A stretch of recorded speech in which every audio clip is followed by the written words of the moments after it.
বাংলাদেশের খুলনা জেলার রূপসা উপজেলার ঘাটভোগ ইউনিয়নের পিঠাভোগ গ্রামে অবস্থিত এই রবীন্দ্রনাথ ঠাকুরের পূর্বপুরুষের আদি পৈতৃক ভিটা।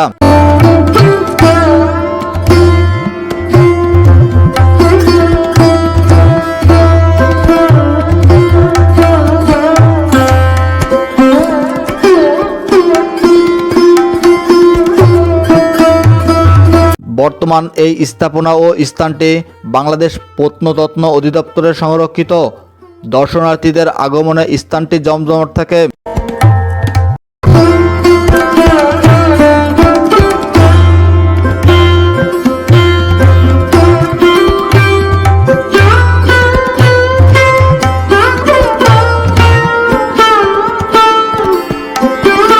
মূলত এই বসতভিটা ছিল কুশারী বংশের, যারা পরবর্তীতে ঠাকুর বংশ হিসেবে পরিচিত হন। অর্থাৎ রবীন্দ্রনাথ ঠাকুরের পূর্বপুরুষ পঞ্চানন কুশারী এখান থেকে কলকাতায় গিয়ে জোড়াসাঁকোতে স্থায়ীভাবে বসবাস শুরু করেন।